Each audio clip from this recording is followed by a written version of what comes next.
오늘 하나님의 말씀은 예레미야 애가 5장 말씀입니다. 예레미야 애가 5장 1절에서 22절을 같이 읽습니다. 여호와여, 우리가 당한 것을 기억하시고 우리가 받는 치욕을 살펴보옵소서. 우리의 기업이 외인들에게, 우리의 집들도 이방인들에게 돌아갔나이다. 우리는 아버지 없는 고아들이오며 우리의 어머니는 과부들 같으니 우리가 은을 주고 물을 마시며 값을 주고 나무들을 가져오며 우리를 뒤쫓는 자들이 우리의 목을 눌러싸우니 우리가 기진하여 쉴 수 없나이다. 우리가 애굽 사람과 아수르 사람과 악수하고 양식을 얻어 배불리고자 했나이다. 우리의 조상들은 범죄하고 없어졌으며 우리는 그들의 죄악을 담당하였나이다. 종들이 우리를 지배하며 그들의 손에서 건져낼 자가 없나이다. 광야에는 칼이 있으므로 죽기를 무릅써야 양식을 얻사오니 굶주림의 열기로 말미암아 우리의 피부가 아궁이처럼 검으니이다. 대적들이 시온에서 부녀들을, 유다 각 성읍에서 처녀들을 욕보였나이다. 저도자들은 그들의 손에 매달리고 장로들의 얼굴도 존경을 받지 못하나이다. 청년들이 맷돌을 치며 아이들이 나무를 치다가 엎드러지오니 노인들은 다시 성문에 앉지 못하며 청년들은 다시 노래하지 못하나이다. 우리의 마음에는 기쁨이 그쳤고 우리의 춤은 변하여 슬픔이 되어 싸우며 우리의 머리에서는 면류관이 떨어져 싸우니 오호라, 우리의 범죄 때문이니이다. 이러므로 우리의 마음이 피곤하고 이러므로 우리의 눈들이 어두우며 시온산이 황폐하여 여호가 그 안에서 노나이다. 여호와여, 주는 영원히 계시오며 주의 보호자는 대대에 이르나이다. 주께서 어찌하여 우리를 영원히 잊으시오며 우리를 이같이 오래 버리시나이까. 여호와여, 우리를 주께로 돌이키소서. 그리하시면 우리가 주께로 돌아가게 싸우리. 우리의 날들을 다시 새롭게 하사 옛적 같게 하옵소서. 주께서 우리를 아주 버리셨사오며 우리에게 진노하심이 참으로 크시니이다. 아멘.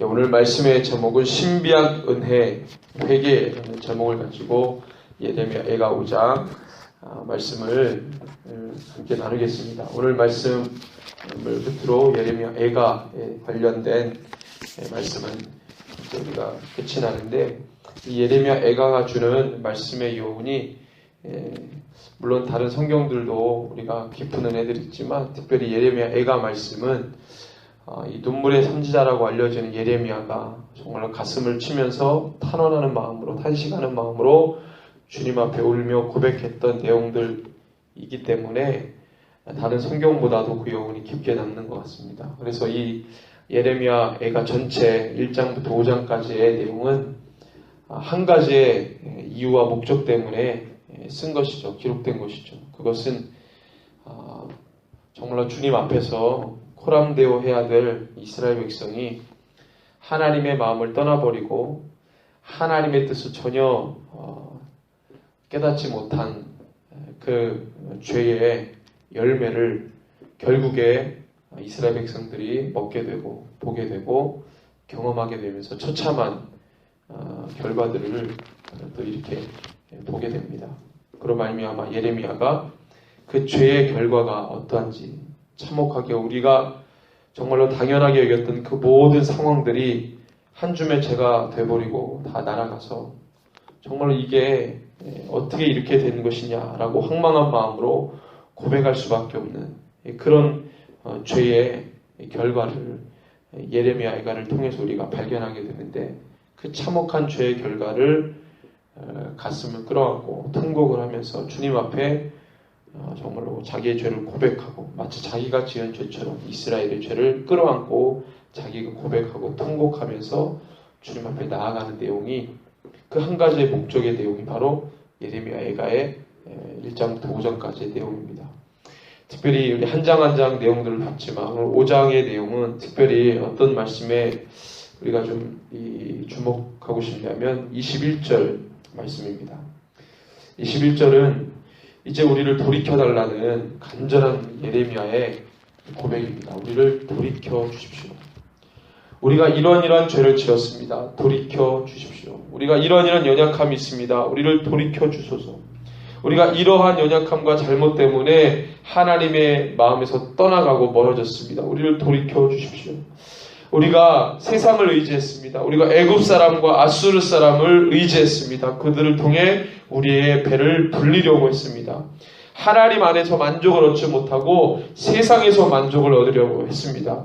우리의 삶을, 우리의 영혼을, 우리의 신앙과 믿음을 돌이켜 주십시오라고 이 마지막 예레미야 5장에서 간절하게 이야기하는 거예요. 물론 이러한 간절한 호소는 1장부터 쭉 계속 부분적으로 나오긴 하지만 이 5장 맨 마지막에 다시 한번 힘주어서 예레미야가 자기 자성, 마치 자기가 죄를 지은 것처럼, 물론 예레미야는 죄를 지은 자는 아니죠. 이스라엘의 죄를 마치 자기가 지은 것처럼 끌어안고 자기를 살려달라고, 이 죄의 올무로부터, 이 죄의 결박으로부터 우리를 다시 살려달라고, 회복시켜달라고 주님 앞에 간절히 호소하죠. 그래서 19절에 보니까 예레미야가 이렇게 기도할 수밖에 없었어요. 여호와여, 주는 영원히 계시오며 주의 보좌는 대대에 이릅니다. 이렇게 고백할 수밖에 없었어요.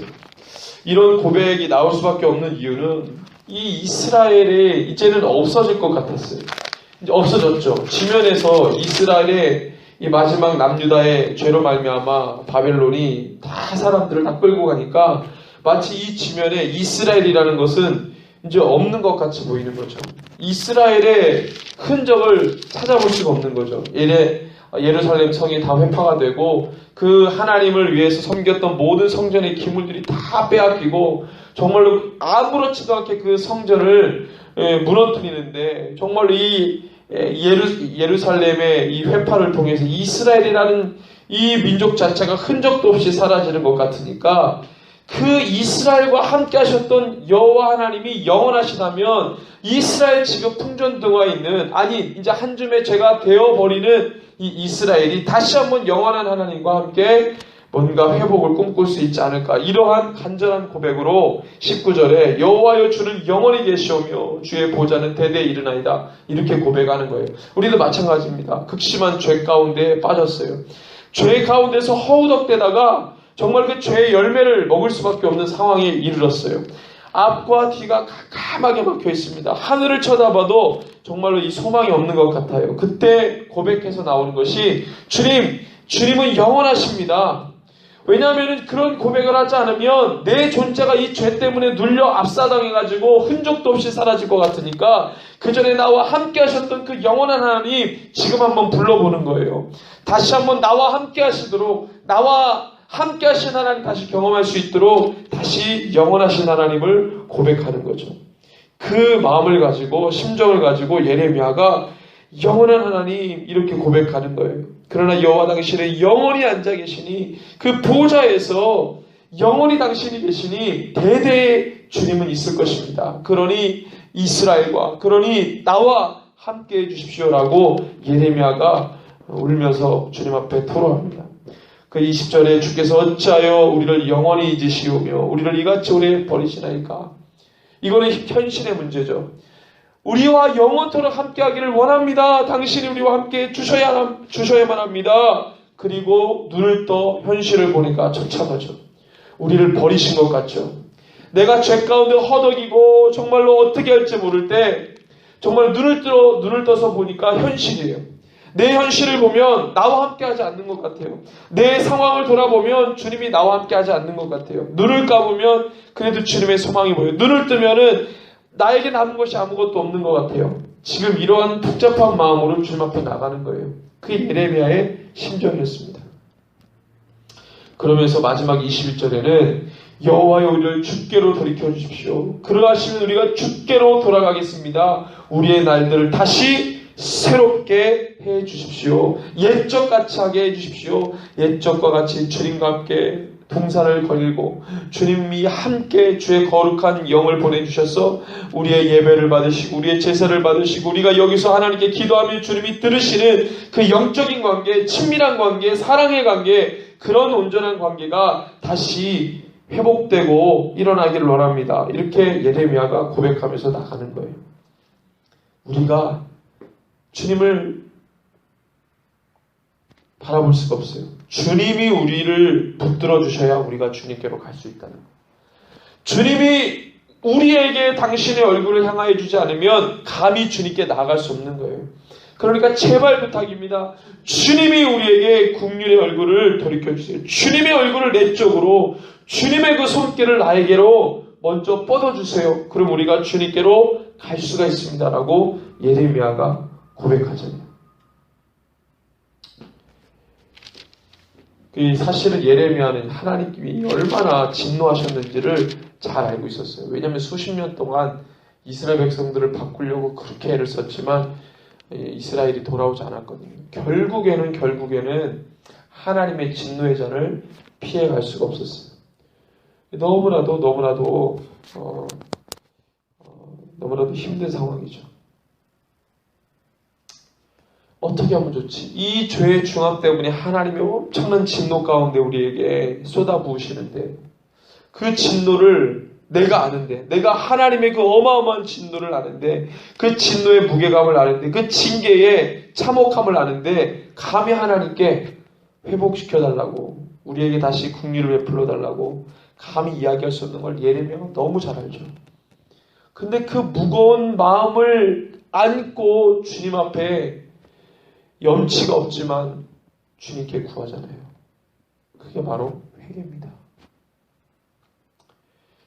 그래서 정말로 그럴 수 없지만 그러기로 결단한 자들, 정말 이 죄의 올무 가운데 벗어날 수가 없지만 그러기로 결단한 자들이 그것을 다 벗겨내고 그러기로 결단해서 한 발자국, 그러기로 결단해서 한마디 한마디 주님 앞에 소리내어 나아갈 때마다 놀라운 은혜와 역사가 나타나는 거예요. 삭개오의 삶이 그랬습니다. 삭개오. 그는 누가 건져낼 사람이 없었어요. 삭개오를 누가 건져줄 사람이 없었어요. 그 어떤 누구도 삭개오와 만나기를 꺼려하고 삭개오와 함께 있기를 꺼려하고 삭개오를 이 참혹한 지옥 구덩이 속에서 빼낼 자가 없었어요. 그는 늘 그런 삶을 살아갔던 거죠. 그런데 그의 귀를 띄운 건 바로 예수님이 여리고성에 왔다는 거였어요. 그 소문으로만 무성했던 그 예수님에 대한 소문을 다 알죠. 다 아는데 이 세리장이 어떻게 하겠어요. 근데 그 예수님이 여리고로 들어오시는 거예요. 삭개오가 있는 여리고성으로 들어오시는 거예요. 많은 사람들을 만났지만 그 집에 들어가 함께 식사를 하고 음식을 먹고 깊은 대화를 맺은 건 삭개오죠.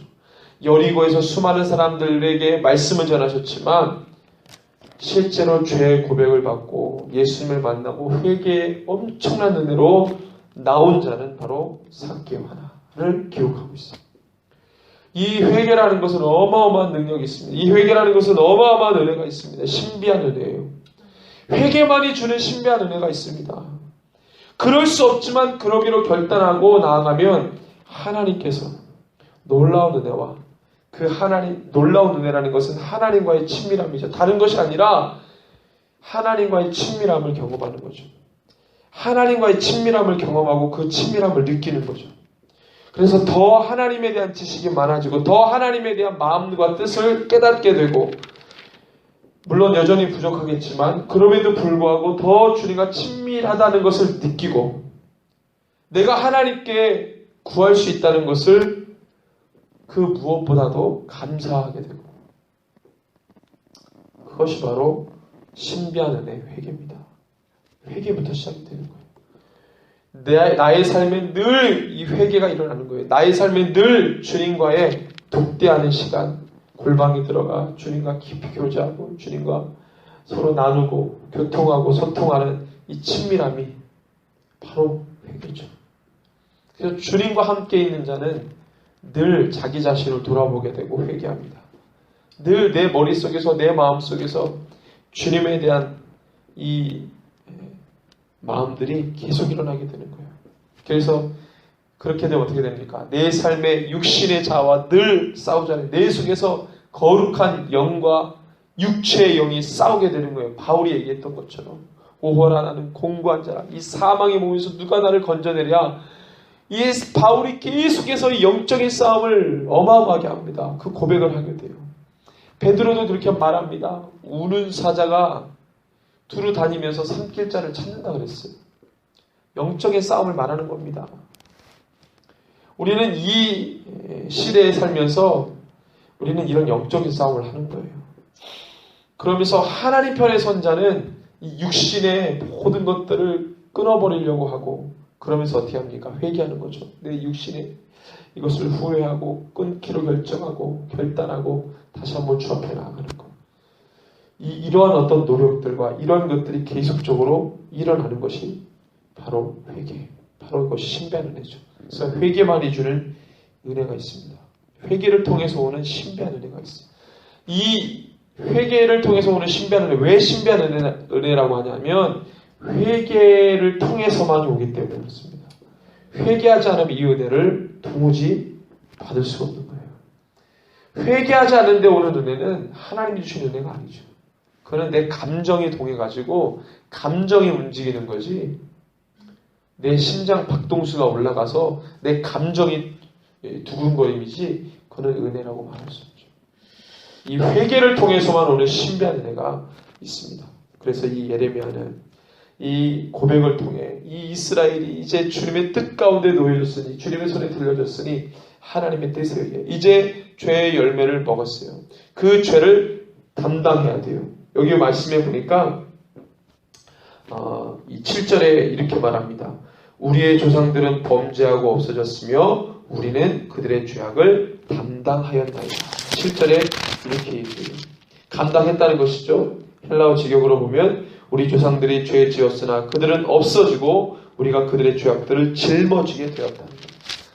죄를 지으면 그 죄의 열매를 먹습니다. 죄를 짊어지게 돼요. 그 죄의 짊어짐을 통해 어떻게 됩니까? 자기의 모습을 돌아보게 되고 자기의 어떤 이 죄성을 알게 되고 보게 돼요. 마주하게 되는 거예요. 자기의 죄성과 마주하게 돼요. 하나님 편에 선 자는 자기의 죄와 마주하게 됩니다. 하나님 편에 서지 않았으면 어때요? 자기 죄와 마주하지 않죠. 죄와 함께 서 있으니까 죄가 안 보이잖아요. 죄의 반대편에 있어야 죄가 보이죠. 죄의 반대편에는 하나님이 계시잖아요. 거룩한 하나님 편에 서야 내 죄가 보이는 것이죠. 그 죄의 참혹함, 그 죄의 더러움을 발견한 자. 그죠? 그래서 이 죄의 짐을 짊어지면, 고난이 주어지면, 광야 가운데 들어가면 자기의 죄를 마주하게 되고 보게 되죠. 그 죄의 참혹함을 알게 되죠. 늘 주님과 나와의 관계에서 내려놓으려고 하고 포기하려고 하고 좀 더 주님 앞에 가까이 나아가려고 하죠. 이것 자체가 바로 회개라는 것이죠. 그것을 통해 하나님의 놀라운 은혜가 부어지게 되는 것입니다. 이스라엘은 이제 이 광야 70년 포로 생활을 통해서 하나님으로부터 주어지는 새로운 은혜를 받습니다. 새로운 은혜를 받죠. 말씀으로 새롭게 되고 다시 자기 죄와 마주하게 되므로 자기 죄를 낱낱이 주님 앞에 구하면서 이제는 동물의 희생제사로 나가지 않죠. 거기에 맡겨두지 않아요. 그 제물에 맡겨두지 않습니다. 이제는 자기의 가슴을 찢습니다. 통곡하면서 주님 앞에 웁니다. 정말로 진정한 회개가 주님 앞에 상달에 올라갑니다. 중앙성소가 없어져 버렸기 때문에. 중앙성소가 없어졌어요. 그렇기 때문에 정말로 말씀을 보고 율법을 보고 자기의 가슴을 찢고 주님 앞에 나아가는 70년의 삶이 주어지는 것이죠. 저와 여러분들이 동일하게 이 예레미야의 마음을 함께 우리 심령 가운데 부어서 이 예레미야가 이스라엘을 향한 하나님에 대한 마음, 내 삶에 이 죄로 점철되어진 나의 삶에 예레미야 같은 마음과 감정으로 주님 앞에 구하고 또 구하고 회개하고 또 회개하며 주님과의 친밀함을 다지고, 그래서 이 세상의 모든 더러운 것들과 함께하지 않으려고 하는 그 몸부림이 저와 여러분들에게 있기를 주님의 이름으로 축원합니다. 아멘.